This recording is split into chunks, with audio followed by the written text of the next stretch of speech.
this is how we do that. So we analyze the fundamental trends of the energy sector, like decentralization, digitalization, decarbonization. We analyze these data using these lenses. So from the technology side to the human and cultural capital side, keeping in mind policy and regulation, and obviously with different angles in terms of geographies. And then our output is research and educational programs. These are some of the examples that you can find on our website. So you will see that all of our research and educational programs are actually in the intersection between climate change and energy transition. And as I said, the basis of all our studies and education activities is on data coming from climate. So this is one of the examples, and I would like to spend a couple of words about this example. So we are actually participating in this new project in collaboration with the Italian Export Agency. The Italian Export Agency every year put together this risk map, which is an essential tool in helping enterprises, well, Italian enterprises, to move into international markets. So, and this risk map takes an account of a number of, let's say, standard indicators when you are facing new markets. So last year, in collaboration with this agency, we actually included it in this risk map a number of new indicators, all of these indicators connected to climate change. So actually, we put together the indicators concerning wealth distribution. Then we talk about climate change risk, and this is another indicator connected to wealth distribution as well. So we put together numbers and data on high temperatures, hydrogeological fragility, and wind-like currents, and the impact on social and environmental aspects. Then we move to the energy transition indicator based on some sub-indicators connected to emissions, the energy mix, so how many fossil fuel and renewable energies are included in the energy mix, the efficiency and the electrification level of the different countries. And this is my last consideration before giving the floor to the next speakers. All these indicators are put together and visualized in the Teal tool. And we're gonna launch actually a new customization of this tool within a few days, which you can find all these indicators, so the wealth distribution indicator, the climate change risk indicator, and the energy transition indicator at a global level using the Teal tool. So it will be a pleasure to share with you in the coming days actually this new phase of the Teal tool, including these indicators. So thank you very much for your attention. The floor is yours.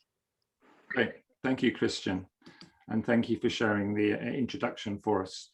Okay, so we're going to go to our next speaker, and that is going to be Luke Sanger from WEMC, who's going to do a demonstration of the Teal tool itself. Over to you, Luke.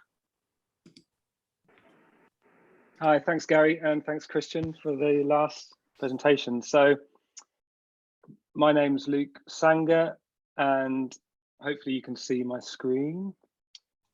Yeah, so I'm the head of data and information systems at WEMC.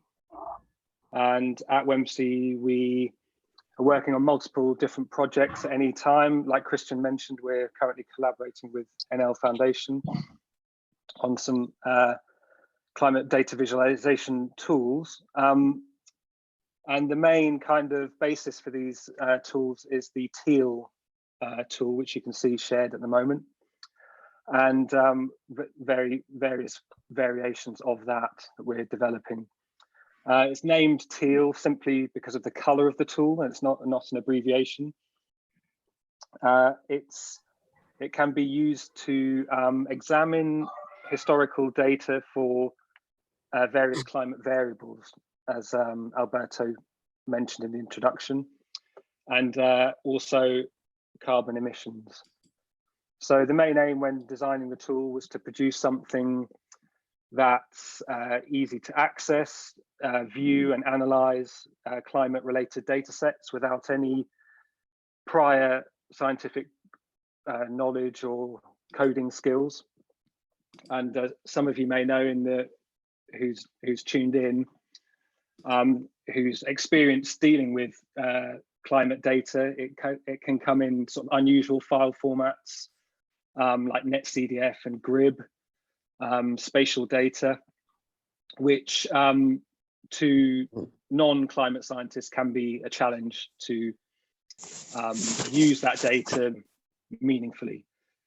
So with Teal, we made it much easier to access this type of data, and all the pre-processing is done for you.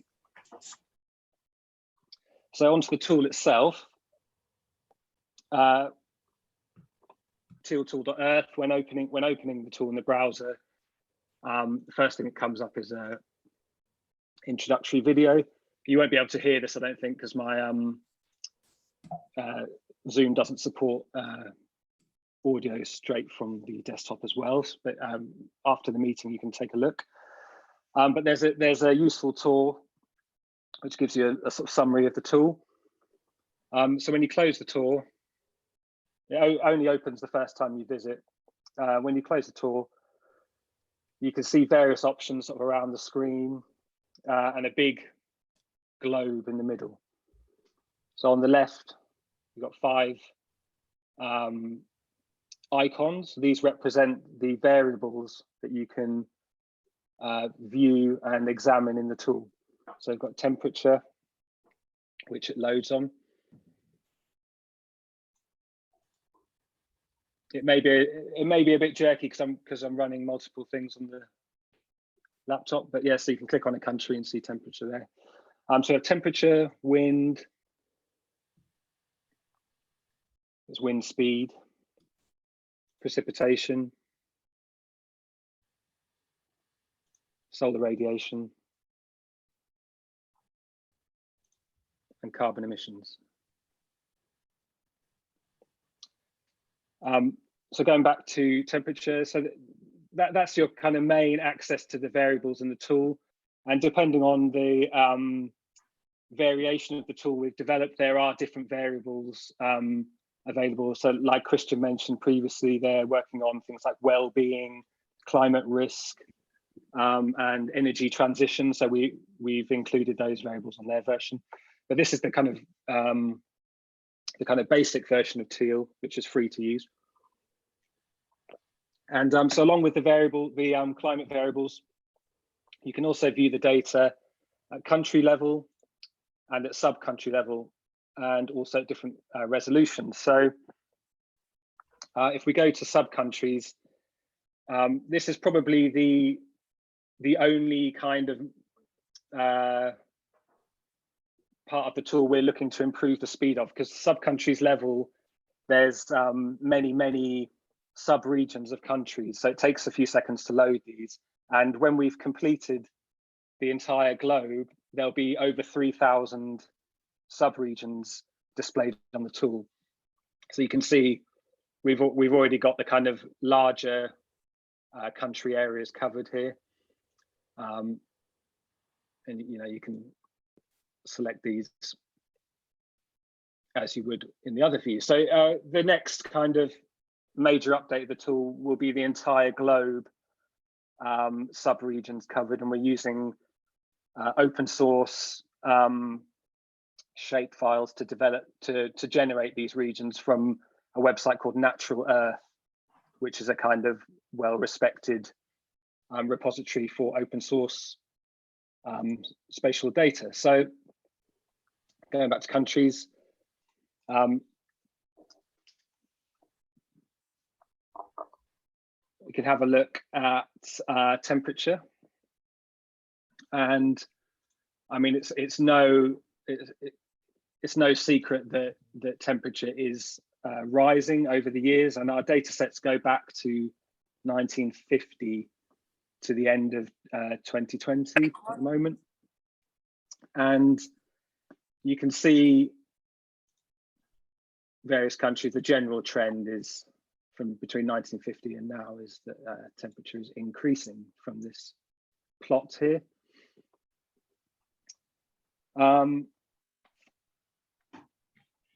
Let's have a look. I mean, in places like Algeria, it's really noticeable.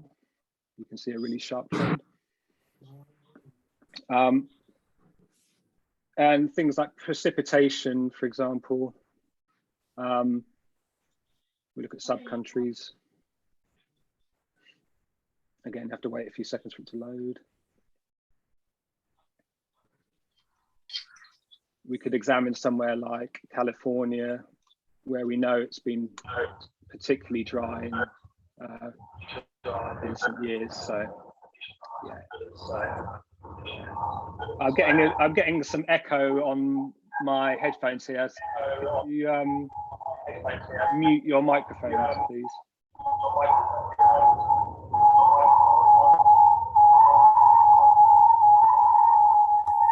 Luke, I've muted everybody, but it's still picking that up, so I'm not quite sure where that's coming from. So Luke, you'll need to unmute again. Cheers, Gary, thanks. Yeah, so if you look, as we're in sub-countries view, if you look at the variables, you'll notice that carbon emissions is disabled. That's because we only have data for carbon emissions at country level. So we can examine that by going to countries. And you can see the icon is enabled. We can look at carbon emissions for the globe. And this has actually been a really popular variable on user feedback, which based from the tool, a lot of people have been finding the carbon emissions variable useful. So the darker the color, the higher the emissions. We could look at some examples. For example, Germany has a very sharp and noticeable decrease in carbon emissions between the sort of late 70s and now. And then pick somewhere with a dark color. So we've got the US here. We can sort of see a fairly clear rise in emissions. Pick somewhere else. And China, you can see a fairly sharp rise there as well in the 2000s. Yeah, so that's the kind of main variables, and they're all based on tested and verified data. What can we look at next? Okay, so in addition to the variables and the spatial resolutions, excuse me, we also have temporal or different time resolutions available. So by default, the tool opens on yearly resolution, but it is possible to select daily, monthly, seasonal, and so on. The seasonal is actually quite interesting. You can look at just the summers, for example, and see how, for example, temperature in just yearly summers has been increasing, or for example, precipitation over winter or so on. But the seasons are based on European definition of summer, but I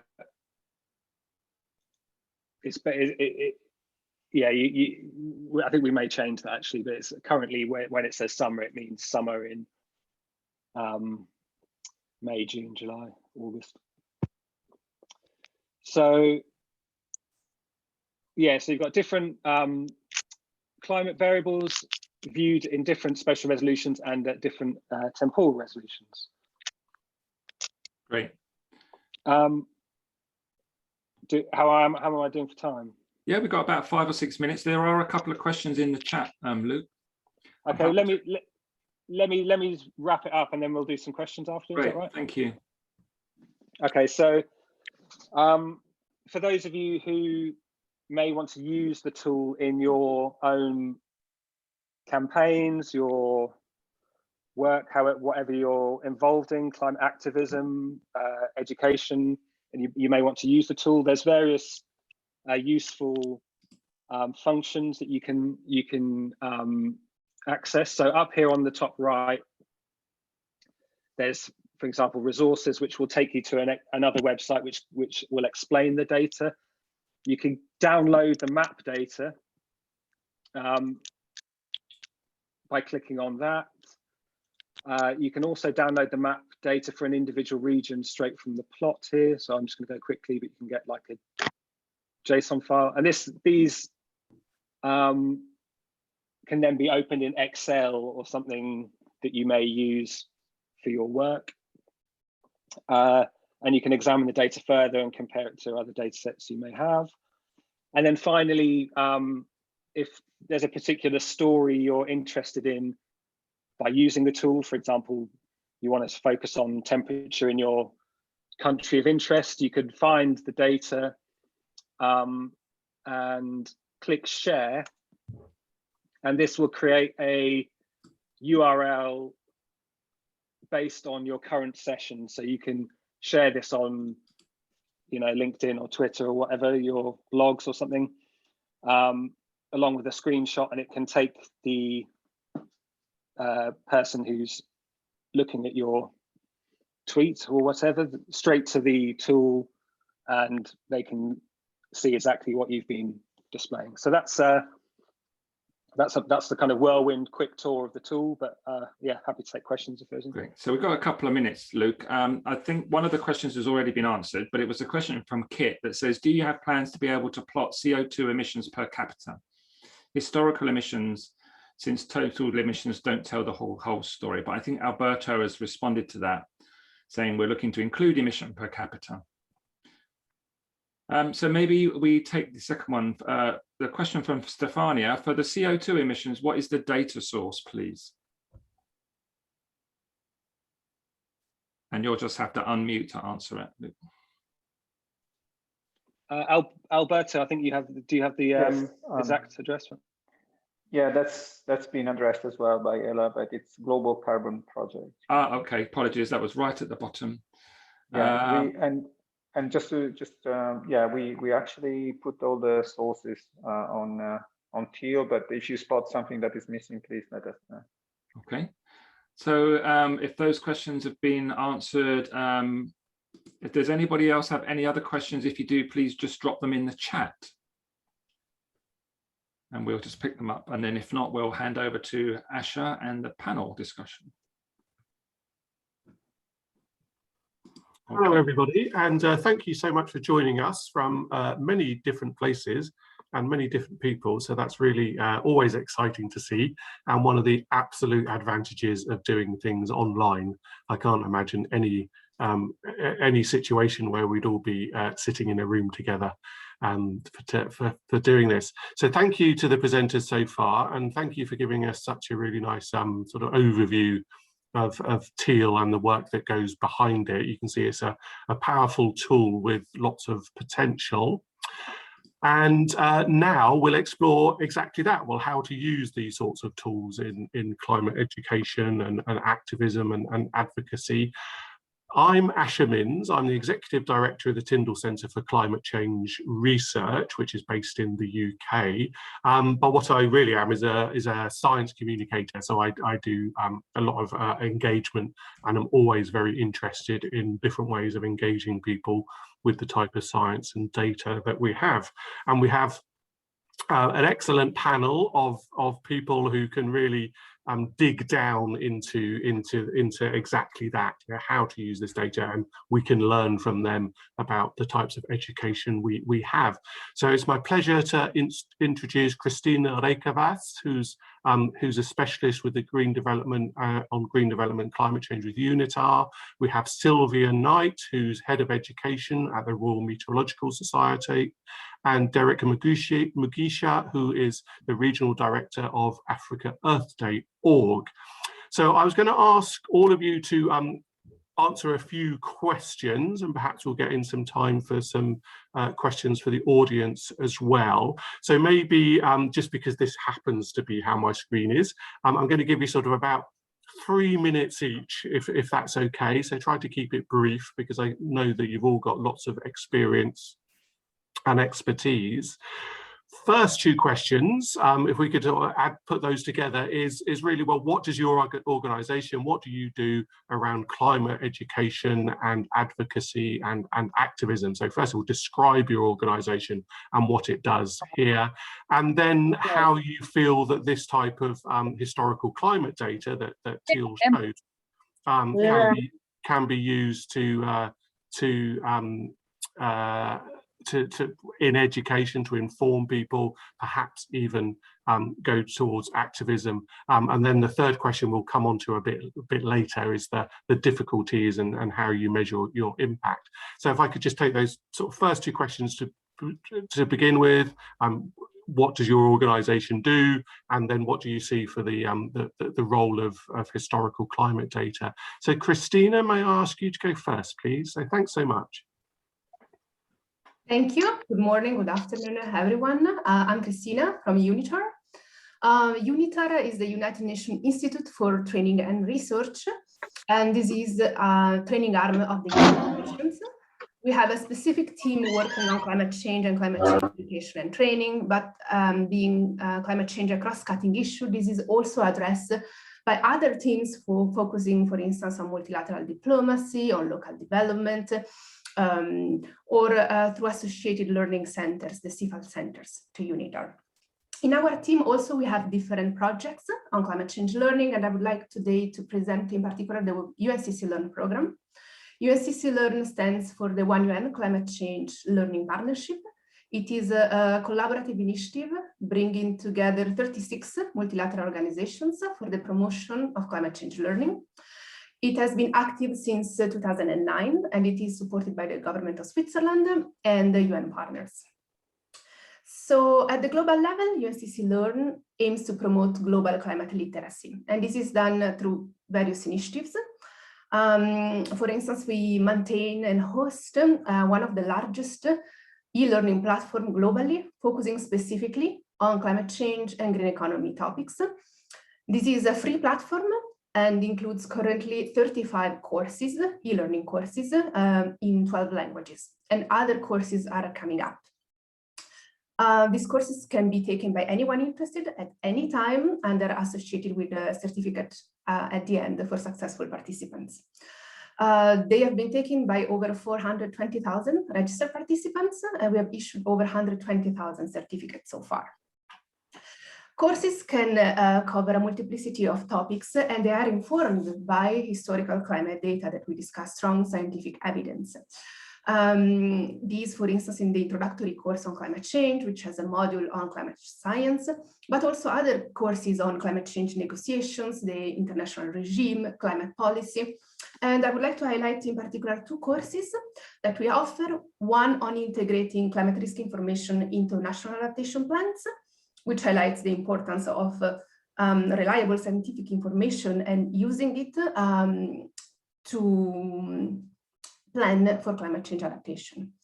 And the second course on climate information and services and their application in decision-making, focusing particularly on the African continent. These historical data are also important as a basis for the knowledge and the learning that we deliver through other initiatives. For instance, the Youth Climate Dialogues that put in touch high school and university students in different countries to exchange on climate change, the impact in their own context and the solutions. The climate classrooms, which are 45-minute classes providing an introduction to different climate change topics for delegates at major climate change conferences, or climate change awareness campaigns through social media, through the radio, in which we organize quizzes for participants based also on climate change data, historical but also future scenarios. And finally, we also support 30 countries in taking a strategic approach to climate change learning. This means developing national climate change learning strategies and then implementing them. And historical data and also future scenario projections and prediction and projections are important in the analysis that countries do as part of this process to identify the vulnerabilities in their countries, and then developing these strategies in focusing on specific priorities for learning.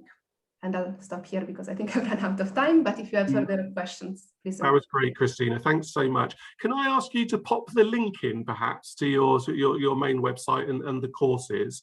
And I had one question, which is, have you found that there's one user more than others? Who uses the courses and who uses your education packages most, if there's an answer to that question? We do monitor the data a lot, also for impact, which is something we'll discuss later on.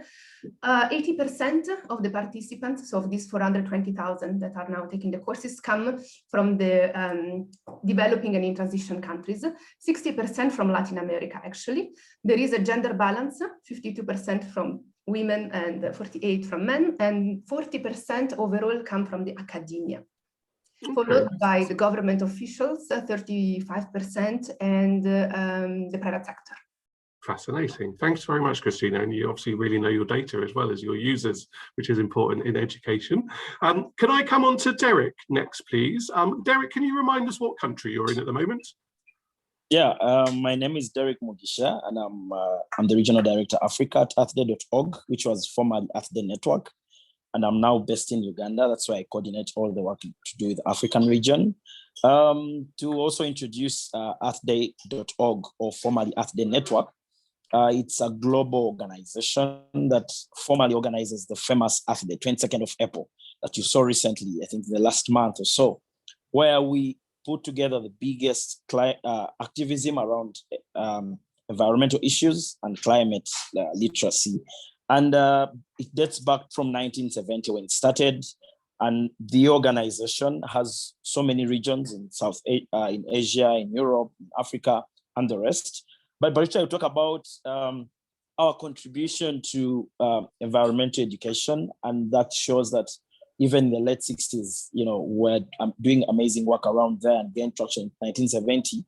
And so that close to 20 million Americans by then in 1970, who were championed by Dennis Hayes, who led that kind of activism, were all again saying, hey, this time we are leading something that is destructing our environment. And that's when we started. But to show the amazing work that we are doing, Earthday does programs that are basing on climate education. We have been dating out programs like, Footprints for the Future, where we basically look at food as a challenge that is also causing the climate crisis. We also talk about protecting our species. We talk about cleanups. We talk about the global teachings that people are out there educating other people. We talk about the Earth Challenge, the citizen science, where people use such data that you are talking about recently. We talk about Mobilize You, engaging university students, Artists for the Earth. All artists, musicians have a language, have a voice to present to us. And that is when they're also part of the climate movement. The Vote Earth, you saw recently, the US had elections. Earthday was on top of saying, hey, people, you have a civic right to go and vote for your education policies, to vote for your climate and environmental policies as well. So this is all that we do, but we also do some K-12 students teaching and teachers unions. We are connecting with teachers unions in partnership with Education International, and then the faith communities, the churches, the policymakers, different partners in general. And particularly for this topic that we're talking about, we have a petition that we are fronting out to the UNFCCC Secretary General to see that countries are now going to have mandatory climate literacy and education. So that's where we see that now it's important that everyone is educated about the climate crisis. So we promote climate literacy initiatives in communities and around the world, but also we push governments further to the end to see that they can make climate and environmental education mandatory, so that everyone in the world, every school in the world, must have compulsory assessed climate and environmental education with a strong civic engagement component. So we do not only put out teams to go out there and do the strikes like you have said, because we always have the Earth Rise happen every year. We don't only tell people that the environment is changing, we are deep in a crisis, but we also help them to realize, to learn, to have tools. So we have tools that we have designed for those who want to go and educate other people. So we have tools that we help educate out. People can download them on our website. I'm going to put out the link in the chat after. But again, these are links that people it's just a start point. But other resources like UNITAR, provides, and UN LAN, all those ones are products of what we can start doing. And I think climate and environmental education should be mandatory for everyone. So we are pushing governments. I also put up the petition for you guys to see that you can also encourage your organizations, your countries on our behalf, because we have engaged countries, we have engaged the special President Envoy, John Kelly of the US, and other leaders, the Pope, Greta Thunberg, and the rest. They're all speaking about now is the time at COP26 that we are going to kickstart a movement to say that everyone is educated, and this education will be assessed. It's going to be compulsory for everyone, like you did all the other courses in your different levels of education, but also to have the civic engagement components. So that's the kind of work we do at earthday.org, formerly the Earthday Network. And, I think I'll stop it at that. I'll put the links for you to be able to check through the page that has specifically what we do on education, so that you can check out there and see, what exactly are we doing for education and equity? What are we doing for policy? What are we doing for the community mobilizing to see that they are well versed with the different environmental crises of their own. Thank you very much. Thank you very much, Derrick. That's absolutely fascinating. And I was really pleased to hear how you're sort of engaging across the arts and music as well. So it wasn't not just a scientific endeavor, because engagement in climate change is broader than that. Can you just elaborate a little bit on what you said you're going to do at COP26? So I happen to be leading public engagement for all UK universities at COP26. So I'd be quite interested. It sounded like you're going to launch your initiative. Could you just explain a little bit more? Yes, so at COP26, we are calling on governments to commit to urgent climate and environmental literacy at the Conference of Parties, which is COP26 that will happen in Glasgow, UK. And we are saying that combined with civic education, climate literacy will create jobs, to create greener consumer markets, and will allow citizens to engage with their governments in a meaningful way to solve the climate change. And this letter, we are writing it to the Executive Secretary, Patricia Espinosa, and other signatories we have. We have over 500 signatories, organizations that are on board. We have been talking to governments ever since the year started, because we launched it last year. We have different press releases out there, and seeing that this year, governments have to meet and raise ambition on, because this is a Paris Agreement article that is there, Article 12, and it talks about climate education. But countries have not taken it really, they have not invested. If a country is talking about educating people about, environment, they want to talk about awareness in a project. Maybe an organization goes out to create awareness in terms of an event. Students don't have a course specifically in their schools. I think we only do short courses online, like, you go to UNITAR, you go to UN LAN, I think it's called UNCC LAN, and the rest. That's where you can find something talking about climate change. But this is something that all of us should have been able to do ever since we were young, sitting in a classroom, talking about climate change, talking about plastic pollution, talking about the civic engagement, how you can push your governments, how you can, raise your ambition about matters that matter. But you only engage policy when you are grown up, and that's not what. So we are urging governments at COP26 to deliver an outcome that gives climate literacy the same importance as any other subject by strengthening the aims, the ambition, the aspirations of action for climate empowerment, which is Article 12 of the Paris Agreement. That's fantastic. I shall watch that with interest and try and lend support when we're there at COP26 as well. So thanks so much, Derrick. And Sylvia, may I come on to you, please, with the describe your organisation, which obviously does lots, but I know that because I'm based in the UK. So maybe don't describe all of it, because that would take up all our time. And yes, the role of data. So thanks so much, Sylvia. Okay, thank you. So for those who haven't come across us before, the Royal Meteorological Society is the UK's professional and learned society for weather and climate. And our policy is that we believe that every student should leave school with the basic climate literacy that would enable them to engage with the messages put forward by the media or politicians, and to make informed decisions about their own opportunities and responsibilities. So in terms of what we actually do, we get engaged with a lot of teacher training in the UK, and we produce a lot of teaching resources for schools, primarily for geography teachers, science teachers and maths teachers. So some of our newest resources are for early secondary school for geography. We've produced a book for weather and climate teaching, because we do think that in order to be able to understand climate change, you need to understand climate. And in order to understand climate, you need to understand the weather.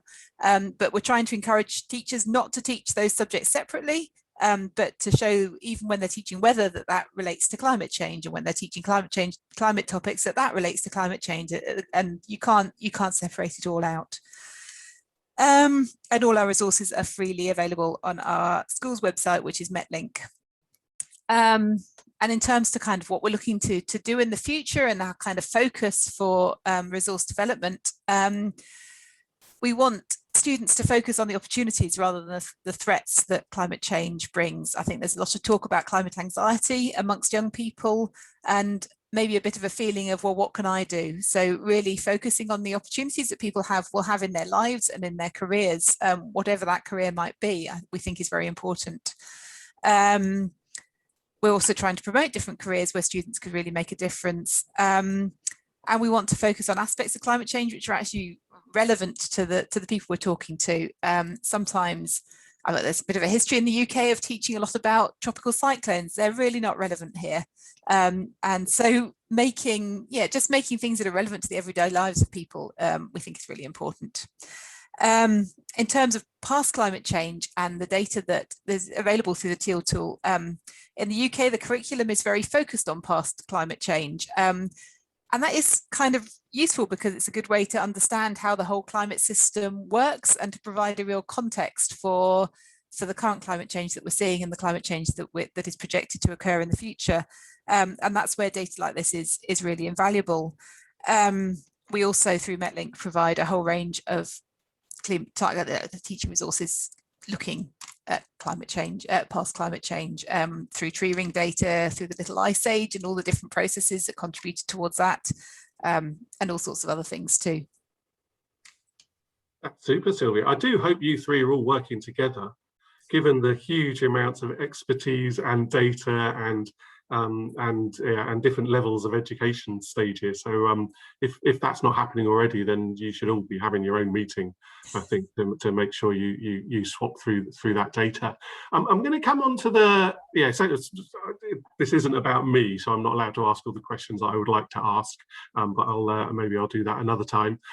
So if I could sort of move on to that third question again, really, which is around sort of it's difficult.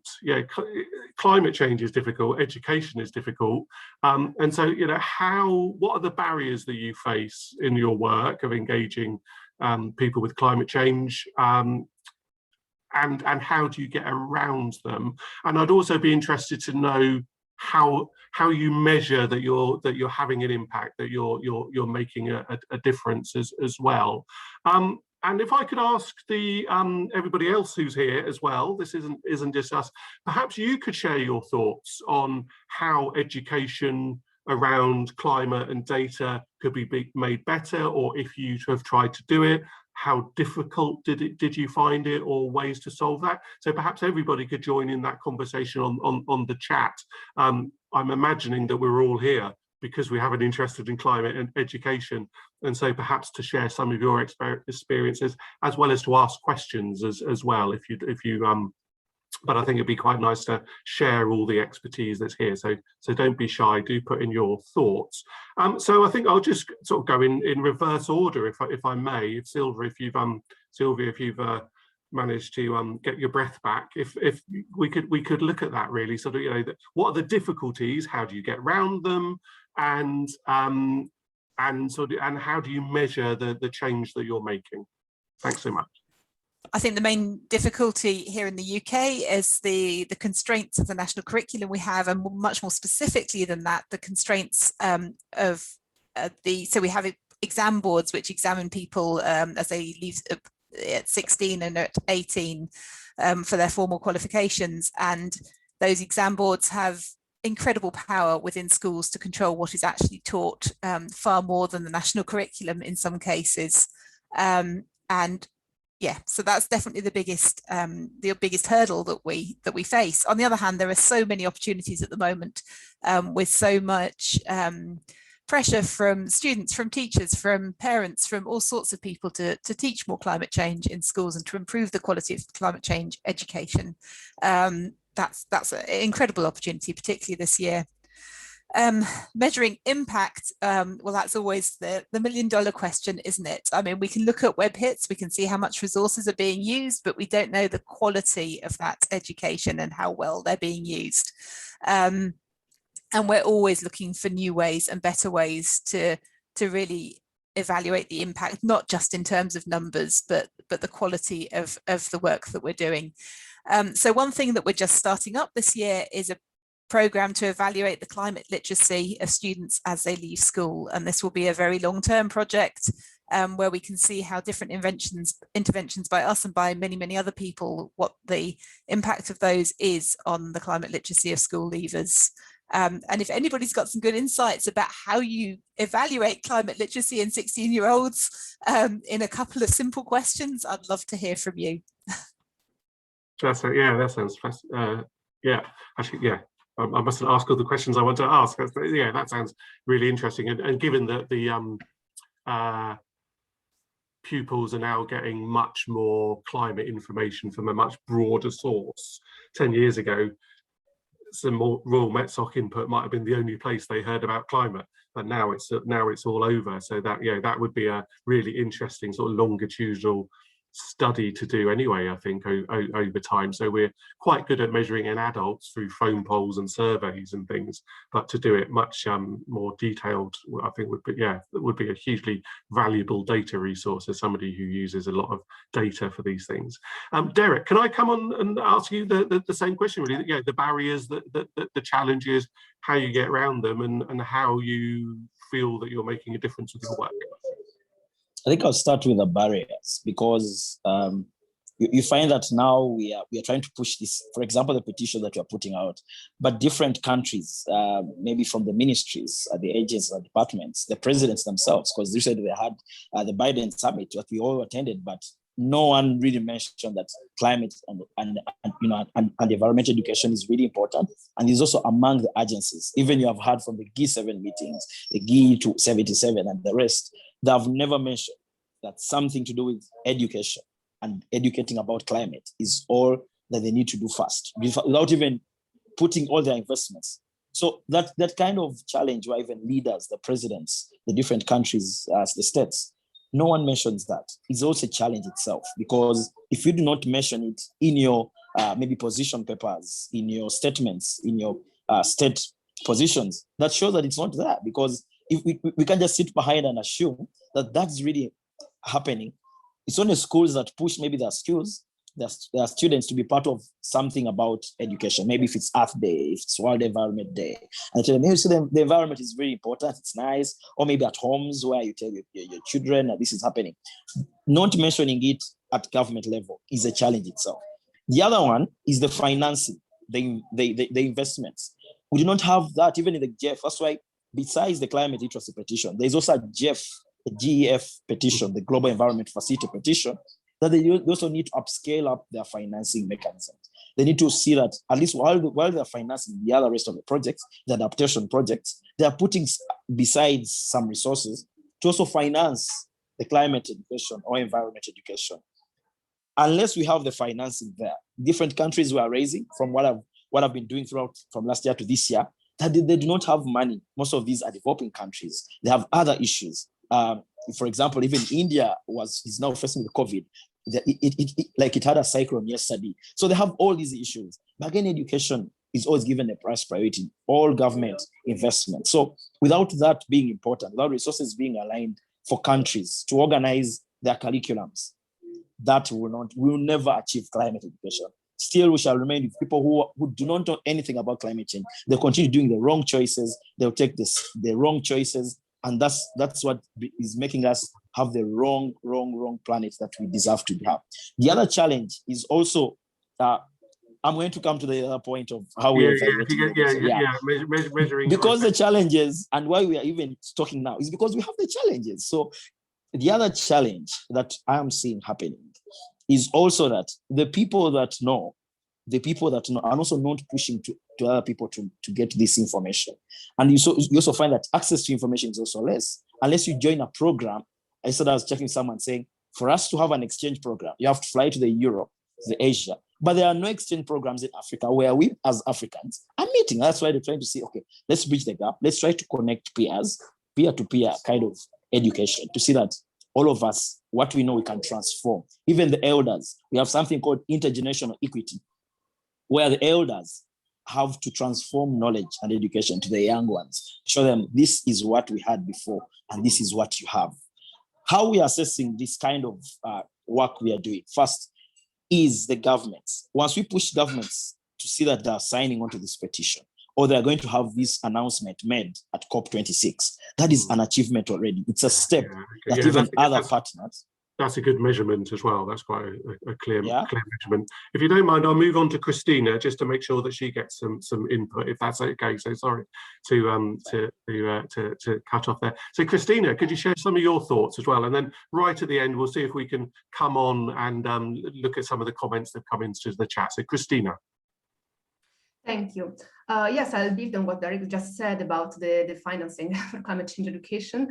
Action for climate change empowerment is an emerging issue, and while progress has been made, there are few dedicated funding opportunities.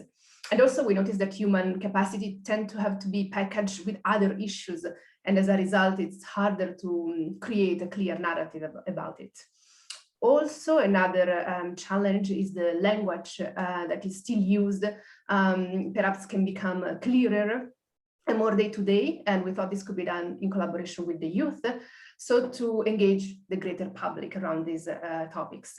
Other challenges are related to the scale and the high demand we receive, and to address this question, we are working through partnerships with different stakeholders, trying to leverage different expertise. And finally, perhaps contextualization and dissemination of the knowledge on the ground. We know that climate change is a global challenge that impacts us all, but then the impact is different in different countries. So we think that working with learning institutions at the national and regional level could be a way to integrate climate change in learning interventions that are already delivered. They tailor this learning to the needs of the different target audience, and also tailor the content to the specific context, as was mentioned also before by Sylvia about the type of knowledge that is needed in a specific content. And at the same time, this ensures sustainability in the longer term. So these are some of the challenges we notice, and some of the also way we are trying to address them. And with regard to the question on impact, it is also from our side $1 million question. We have methodology, the Kirkpatrick methodology we use for assessing and monitoring feedback and acquisition of knowledge and impact from our learning interventions. We also have independent evaluation of our projects, both the global program, but the national project, through which we collect a lot of data in terms of quantitative data, but also qualitative data through interviews, focus group discussion, testimonials. We collect a lot of testimonials, and we also run a survey with the alumni in our platform. And just to share some numbers from the latest surveys, we know that 99% of the respondents said that they frequently applied the knowledge they acquire from the courses, that 78% change how they see climate change or perceive climate change, and 84% became more confident to speak about climate change. So these are just some of the tools. Yeah, I think that's great. I think one of the, so in my area of climate change communication, we always also talk about the climate silence, which is people are very concerned and worried about climate change, but for some reason people don't really talk about it so much. It's all an internalized worry. And so I think education is another way of having those conversations. And if younger people are learning about it, and then they're also talking about it at dinner or wherever. I just had one I'm trying to wrap in other people's questions really. There was some discussion, Sylvia mentioned it, Kit, a few other people, about this issue, and Ella about sort of doom and gloom. Is in the UK, we know about climate anxiety, which is young people actually being truly worried and sort of depressed about the future of the climate and the future of the planet. Is that something that you've picked up in UNITAR and Earth Day work as well? There's more, I guess I'm asking, is it more universal than just UK? Do you see it as well? Christina? Okay, thank you. This is something that has emerged in our conversations, indeed. It's something that we have picked up and noticed as well. What we try to do is always to convey messages in everything that we promote in terms of climate change learning that relate not only to the challenges, of course, but also to the solution side and climate action, and try to focus on these aspects. So not as passive individuals in this situation, but really on a possibility to get this knowledge and the skills and do something with this knowledge and skill, applying it to our context and make a change. Yeah, okay. And Sylvia's actually very kindly sort of said something very similar in the chat, actually. So sorry, Sylvia, to speak for you. Yeah, about, you know, also focusing on the opportunities, not just, and Derrick, is sort of climate anxiety something you've been coming across as well?